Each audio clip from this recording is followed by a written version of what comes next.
नमस्कार विद्यार्थी मित्रांनो, मी बापू शेटकर आणि आजच्या आपल्या या लेक्चरमध्ये आपण पाहणार आहे आज जी काय 1 जून 2025ला जी ग्रुप सी पूर्व परीक्षा झाली त्या पूर्व परीक्षेमध्ये भूगोल या विषयामध्ये जे काही प्रश्न पाहिले होते त्या प्रश्नांचे आपण काय करणार आहे उत्तर पाहणार आहे। आता त्याच्यामधला पहिला प्रश्न, आता या लेक्चरमध्ये आपण फक्त काय करणार आहे उत्तर कोणती संभाव्य उत्तर आयोगाची असतील त्याच्यावरती आपण काय करणार आहे डिस्कशन करणार आहे। मग याच्यामधला पहिला प्रश्न आपण बघूया 2011च्या जनगणनेनुसार महाराष्ट्रातील खालील जिल्हे आणि तेथील शेकडा शहरी लोकसंख्या यांच्या जोड्या लावण्यासाठी आयोगाने काय केलेला आहे हा प्रश्न विचारलेला आहे। आता आपण आयोगाच्या जुन्या प्रश्नपत्रिका जर पाहिल्या बघा, हा नवीन पॅटर्न आयोगाचा अलीकडल्या काळातला नवीन पॅटर्न असे आयोग प्रश्न विचारलेला आहे। मग नवीन पॅटर्न काय आहे, आयोगाच्या जुन्या प्रश्नपत्रिका जर पाहिल्या तर लोकसंख्यामधले जे काही घटक आहेत आयोगाने पहिले 5 जिल्हे शेवटचे 5 जिल्हे आतापर्यंत विचारलेत। पण आयोगाने या ठिकाणी काय केलेलं आहे, मी ऑफलाईन बॅचला सुद्धा डिस्कशन केलं होतं, तर आयोग आता अलीकडल्या काळामध्ये काय करायला आहे महाराष्ट्रामधले कोणतेही जिल्हे विचारतोय आयोग, फक्त आता पहिले 5 करून आणि शेवटचे 5 करून भागणार नाहीये। तर आयोग काय करतोय मधले कुठलेही जिल्हे विचारतोय। आयोगाने या ठिकाणी सुद्धा प्रश्न काय केलेला आहे तसा सेट केलेला आहे। मग याचं उत्तर आपण बघूया। अहिल्यानगरचं किती शेकडा शहरी लोकसंख्येचं प्रमाण 20.10% आहे, लक्षात ठेवा। ए नंबर ज्याला 1 नंबरवरून सुद्धा काय होतंय ऑप्शन नंबर 3 आपल्याला सुटतोय। या ठिकाणी 1चं 4 काय एकाच ऑप्शन मध्ये आपल्याला पाहायला मिळतोय, ऑप्शन नंबर 3 मध्ये। याच्यावरून सुद्धा आपल्याला काय होतंय हे उत्तर निघत आहे। त्याच्यानंतर आपण दुसरा क्वेश्चन म्हणजे पहिल्या नंबरचं उत्तर काय आहे, पहिल्या नंबरचं उत्तर आहे 3 नंबर आहे। आपण या लेक्चरमध्ये फक्त काय करणार आहे उत्तर आयोगाची काय असणार आहेत त्याच्यावरती फक्त डिस्कशन करणार आहे। आता दुसरा आपण प्रश्न बघूया। दुसरा प्रश्न आयोगाने खूप छान पद्धतीने तयार केलेला आहे। जी आयोगाने या ठिकाणी आयोगाला काय करायचं आहे, आयोगाने स्टेट फॉरवर्ड माहिती विचारलेली नाहीये। तुमच्याकडे जी काही माहिती आहे पुस्तकामध्ये त्या माहितीच्या आधारावरती आयोगाने काय केलं प्रश्न तयार केलेले आहेत आणि आपण बॅचमध्ये वेळोवेळी काय करतोय हे मुद्दे डिस्कस करतोय। मग त्यातलं पहिलं स्टेटमेंट आपण बघूया। महाराष्ट्राचा अक्षवर्तीय विस्तार आणि रेखावर्तीय विस्तार यांच्यामध्ये कंपॅरिझन केलेलं आहे, म्हणजे कोण कोणापेक्षा जास्त आहे। आयोगाने याच्यावरती काय केले स्टेटमेंट टाकलेले। आपल्या पुस्तकामध्ये जे काही पुस्तक आपण वाचतो त्या पुस्तकांमध्ये तुम्हाला अक्षवर्तीय विस्तार दिलेला असतो आकड्यांमध्ये, त्याचबरोबर रेखावर्तीय विस्तार दिलेला असतो आकड्यांमध्ये। आपल्याला आकडेवारी पाठ करायची सवय, पण आयोगाने या ठिकाणी आकडेवारीच्या आधारावरती काय केलं स्टेटमेंट तयार केलेले आहेत कंपॅरेटिव्हली। आणि आयोगाने सातत्याने अशा प्रकारचे प्रश्न लोकसंख्या टॉपिक मध्ये सुद्धा विचारलेला आहे। आपण त्याच्यावरती काय करत असतो नेहमी डिस्कशन करत असतो, कारण बघा जी काही आकडेवारी असते त्या आकडेवारीवरून तुम्हाला काय करता आले पाहिजे स्टेटमेंट तयार करता यायला हवीत, कंपॅरिझन तुम्हाला तयार करता यायला हवे। आणि आयोग तुम्हाला सातत्याने हे काय करत असतो अशा प्रकारची माहिती विचारत असतो। पहिलं स्टेटमेंट जर आपण पाहिलं तर हे बरोबर आहे, कारण अक्षवर्तीय विस्तार रेखावर्तीय विस्तारापेक्षा कसं आहे कमी आहे। दुसरं आपण स्टेटमेंट बघूया। महाराष्ट्र राज्यामधून कर्कवृत्त गेलेले आहे, याच्यावरती आपण एक रील सुद्धा तयार केलेली आहे की भारतातल्या कोणकोणत्या राज्यामधून कर्कवृत्त गेलेलं आहे। त्याच्यामध्ये ट्रिक सुद्धा तुम्हाला दिली होती, मित्र माझा राघुचाप या ट्रिकमध्ये भारतामधून ज्या ज्या राज्यांमधून कर्कवृत्त गेलेलं आहे त्या सर्व राज्यांचा समावेश होतो। महाराष्ट्राच्या उत्तरेकडून कर्कवृत्त गेलेलं आहे, महाराष्ट्रामधून ते गेलेलं नाही, म्हणजे हे जे काही स्टेटमेंट आहे हे स्टेटमेंट चुकीचं आहे। नंतरचं स्टेटमेंट आपण बघूया। महाराष्ट्राची पूर्व पश्चिम लांबी सुमारे 800 किलोमीटर आहे, याच्यावरती आयोगाने स्टेटमेंट विचारलेलं आहे। स्टेटमेंट कसं आहे बरोबर आहे। आता या ठिकाणी आयोगाने काय विचारलेले 800 किलोमीटर लांबी विचारले। तुम्ही जर आयोगाचे प्रश्न पहिले म्हणजे PYQ जर आयोगाचे पाहिले तर आयोगाने तुम्हाला उत्तर दक्षिण लांबी विचारलेली आहे, त्याचबरोबर महाराष्ट्र पठाराची लांबी म्हणजेच काय सह्याद्री पर्वतापासून किती आहे महाराष्ट्राची लांबी 750 किलोमीटर, त्याच्यावरती सुद्धा आयोगाने प्रश्न विचारलेले आहे। याच्यावरती सुद्धा आपलं डिस्कशन झालेलं आहे। पूर्ण महाराष्ट्राचे आयोगाने काय केले या ठिकाणी विचारले काय 800 किलोमीटर, हे स्टेटमेंट सुद्धा कसं आहे बरोबर आहे। त्याच्यानंतर महाराष्ट्राचे क्षेत्रफळ 3,07,713 चौरस किलोमीटर आहे, हे स्टेटमेंट सुद्धा बरोबर आहे। आणि हा प्रश्न आयोगाने भरपूर वेळा विचारलेला आहे। महाराष्ट्रातल्या कोणत्याही एक्झाम मध्ये याच्यावरती काय केला जातो महाराष्ट्राच्या क्षेत्रफळावरती भारताच्या क्षेत्रफळांवरती आयोगाने काय केलेत प्रश्न विचारलेले आहेत। मग या ठिकाणी बघा इथं आयोगाने परत आणखी तुम्हाला हेक्टर मध्ये सुद्धा आपण बघा ज्यावेळेस PYQचं अनालिसिस करत होतो त्याच्यावरती आयोगाने बघा डिस्कशन केलं होतं। आयोगाने चौरस किलोमीटर मध्ये या पेपरमध्ये तुम्हाला चौरस किलोमीटर मध्ये आयोगाचे क्षेत्रफळ विचारलेलं आहे। आयोगाने यापूर्वी तुम्हाला हेक्टर मध्ये सुद्धा काय केलेलं आहे क्षेत्रफळ विचारलेलं आहे आयोगाने, म्हणजे आतापर्यंत आयोगाने चौरस किलोमीटर मध्ये क्षेत्रफळ विचारलेलं आहे आणि हेक्टर मध्ये सुद्धा काय केलं क्षेत्रफळ विचारलेलं आहे।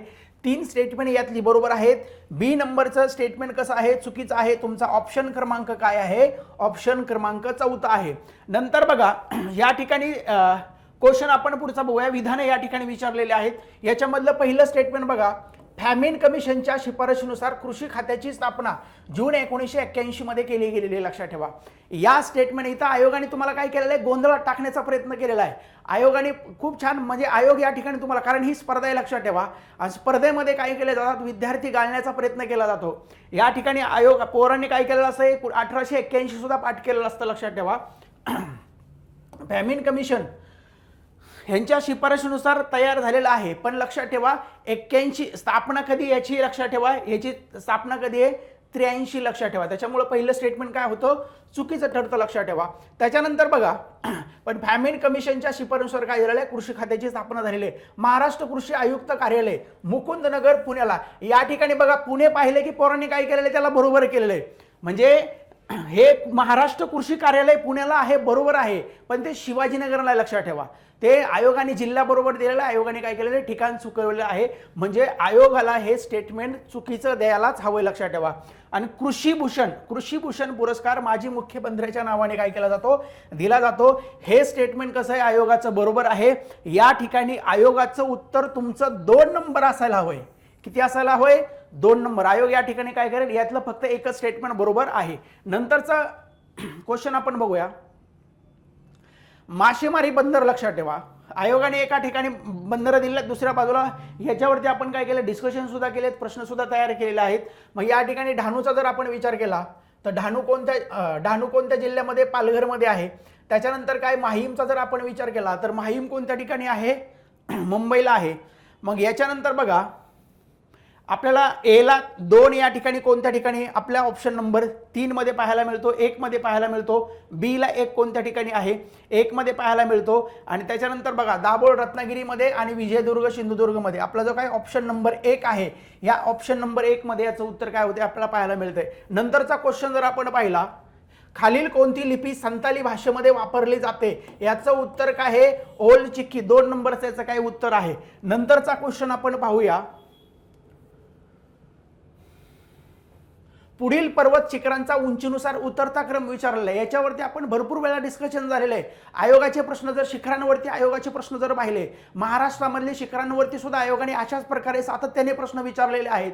भारतामधले जर शिखरं जर आपण पाहिले, भारतामधल्या शिखरांवरती सुद्धा आयोगाने सातत्याने असेच प्रश्न विचारलेले आहेत. मग आयोग प्रश्न काय करतो, तुम्हाला पहिले 15 ते 20 शिखरं जरी माहीत असले भारतातले आणि महाराष्ट्रातले, कारण आयोग आता फक्त पहिले 5 विचारत नाहीये, कारण कोणते 5 विचारण्याचा कालावधी तो काळ गेलेला आहे. लक्षात ठेवा कोणतीही कन्सेप्ट असेल आपल्याला फक्त पहिले 5 करतो, शेवटचे 5 करतो. पण आयोग आता काय करतोय, त्याच्या पलीकडे म्हणजे आयोगाचा प्रश्न विचारण्याचा एरिया काय झालेला आहे, बदललेला आहे. कारण स्पर्धा वाढलेली आहे, आयोगाला सुद्धा प्रश्न बदलणं काय गरजेचं आहे. म्हणून आयोगाने काय केलेलं आहे, एरिया बदललेला आहे. मग या ठिकाणी बघा पर्वत शिखरांचा उंचीनुसारच क्रम काय केला जातो. या ठिकाणी असेच प्रश्न तयार होतात. महाराष्ट्राच्या शिखरावरती सुद्धा असेच प्रश्न तयार होतात, भारताच्या शिखरावरती सुद्धा असेच प्रश्न तयार होतात. मग आयोगाने या ठिकाणी बघा हे जे काही 4 शिखरं या ठिकाणी दिलेली आहेत, त्याच्यामध्ये सर्वात उंच मखालू आहे, हे ज्याला माहिती. लक्षात ठेवा 1 नंबर उतरता क्रम विचारलेला म्हणजे 1 नंबरला काय येणार आहे, सर्वात उंच शिखर येणार आहे. या ठिकाणी फक्त ऑप्शन नंबर जर आपण 3 पाहिला तर 3 मध्येच फक्त ए आहे. बघा या ठिकाणी जरी तुम्हाला मल्टिपल जरी माहिती जरी एकाच प्रश्नामध्ये जरी दिलेली असली तरी आयोगाला अशी अपेक्षा नाही की प्रत्येक फॅक्ट तुम्हाला माहित असणं गरजेचं आहे. कारण तुम्हाला एखादी फॅक्ट जर परफेक्ट माहित असली तरी तुम्हाला त्या फॅक्टवरून काय करता येते, उत्तरांपर्यंत जाता येतं. मग अशा प्रकारचे जे काही प्रश्न असतात, त्याचबरोबर जोड्या लावण्याचे जे काही प्रश्न असतात, ते प्रश्न सुद्धा आपल्याला काय करता येतात, सोडवता येतात. म्हणजे याचं उत्तर नंबर काय आहे, याचं उत्तर नंबर 3 आहे. नंतरचा क्वेश्चन आपण बघूया, भारताची खालीलपैकी कोणत्या एका देशाची सर्वात जास्त लांब सीमा आहे, याचं उत्तर आहे बांगलादेश. लक्षात ठेवा आता आयोगाचा हा प्रश्न आयोगाने याला करंट बेसचा, लक्षात ठेवा करंटची सुद्धा पार्श्वभूमी आहे. याच्यावरती मी एक व्हिडिओ सुद्धा तयार केला होता. ज्यावेळेस ब्रिक्स रशियामधली खजाने या ठिकाणी ब्रिक्स संघटना झाली, ब्रिक्सची परिषद झाली 2024 मध्ये, तर त्याच्या 2 दिवस अगोदर भारत आणि चीन या 2 देशांमध्ये सीमावादाच्या रिलेटेड समझोता झाला होता. त्यावेळेस व्हिडिओ तयार केला होता. की आयोग तुम्हाला त्यावेळेस तो मुद्दा प्रत्येक आर्टिकलमध्ये आला होता, भारतामध्ये चर्चेत होता, कारण भारत आणि चायना या दोन देशांमध्ये सीमांवरून काय होतो, जास्त वाद होतो. समझोता झाला. समझोता का झाला होता, कारण दोन देशांमध्ये मैत्रीपूर्व संबंध प्रस्थापित करण्यासाठी, वाढवण्यासाठी हा समझोता झाला होता. म्हणजे सीमाच्या रिलेटेड जो काही वाद आहे, देशांच्या रिलेटेड ज्या काही सीमा आहेत, तो मुद्दा चर्चेमध्ये होता.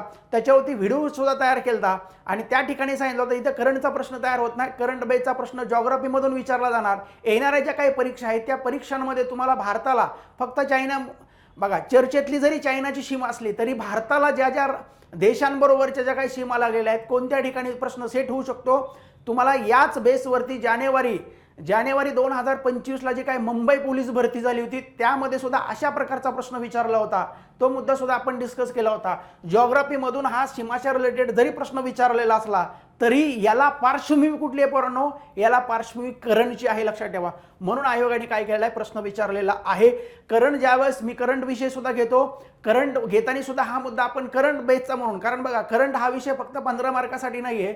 कारण बघा 15 मार्काला कोर करंटमधून करंट विचारलं जातं आणि त्याचबरोबर करंट बेसचे जे काय GS मधले मुद्दे आहेत ते चर्चेतल्या मुद्द्यांवरती सुद्धा आयोगाचा जर एखादा त्याच्यामधला एखादा जर चर्चेतला मुद्दा असेल तर आयोग त्या ठिकाणी सुद्धा काय करत असतो, तुम्हाला प्रश्न विचारत असतो. आत्ताचा जो काही आपण सीमाच्या रिलेटेड प्रश्न पाहिलेला आहे, बाउंड्रीच्या रिलेटेड प्रश्न पाहिलेला आहे, तो कशाच्या रिलेटेड होता, भारत आणि चायना यांच्यामध्ये जे काय समझोता झाला बाउंड्रीच्या रिलेटेड, त्याच्यामुळे तो चर्चेत आला होता मुद्दा आणि म्हणून आयोगाने काय केलेला विचारलेला आहे. नंतरचा क्वेश्चन आपण बघूया.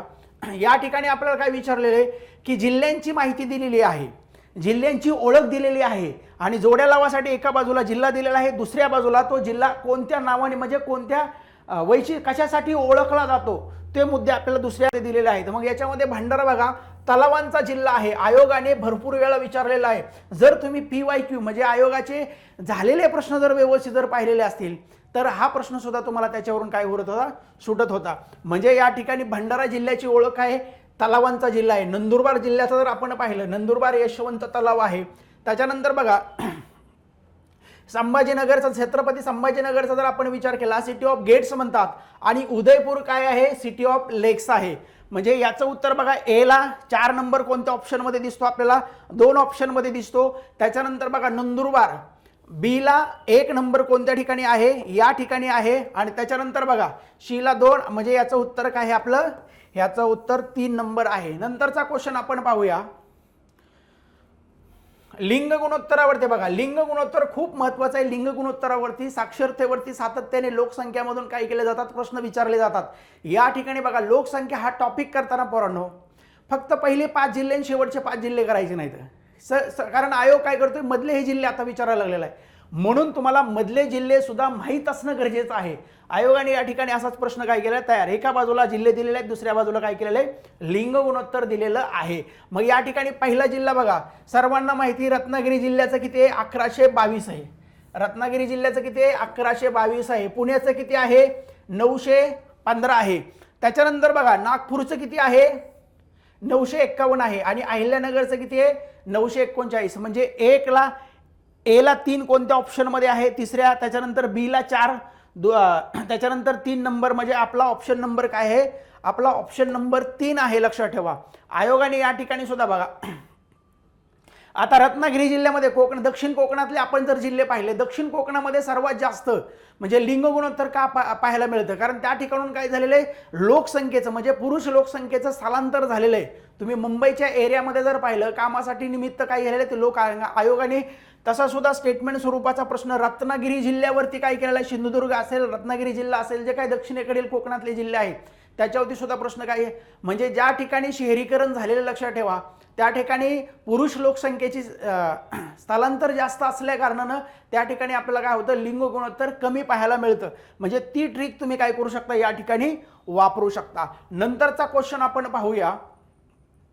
एका बाजूला जिल्हे दिलेले आहेत आणि दुसऱ्या बाजूला आयोगाच्या आवडीचा प्रश्न जलविद्युत प्रकल्प विचारलेले आहेत. आणि आयोगाने जलविद्युत प्रकल्प आयोग पूर्व परीक्षामध्ये सुद्धा विचारतो, मुख्य परीक्षामध्ये सुद्धा आयोगाने याच्यावरती काय केलेत, प्रश्न विचारलेले आहेत. सोलापूर जिल्ह्याचा जर आपण विचार केला, सोलापूरमधलं फेमस कुठलं आहे, उजनी आहे. त्याच्यानंतर बघा रायगडचा जर आपण विचार केला, रायगडमध्ये काय आहे, वीर आहे, सांगलीमध्ये वारणा आहे आणि सातारामध्ये काय आहे, कन्नर आहे. म्हणजे सोलापूर ला 4 या ठिकाणी 3 ऑप्शनमध्ये आपल्याला पाहायला मिळतं. त्याच्यानंतर बी ला एकाच 2 ऑप्शनमध्ये पाहायला मिळतं. त्याच्यानंतर बघा सी ला 2 नंबर खाली 4 ऑप्शनमध्ये पाहायला मिळतं आणि 4 ला 3, म्हणजे आपला ऑप्शन क्रमांक काय असणार आहे? आपला ऑप्शन क्रमांक 4 असणार आहे. त्याच्यानंतरचा प्रश्न आपण पाहूया. या ठिकाणी हे 10 प्रश्नांचं काय केलेलं आहे आपण?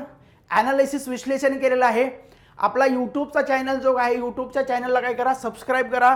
ह्याच्यावरती आपण जिओग्राफी आणि चालू घडामोडी या 2 विषयांची काय करणार आहे? सिरीज प्रेडिक्शन, जे काय येणाऱ्या काळामध्ये जे काही प्रश्न येऊ शकतात या प्रश्नांचे आपण काय करणार आहे? प्रेडिक्शन सिरीज सुरू करणार आहोत. या ठिकाणी आपण काय करूया? थांबूया. धन्यवाद.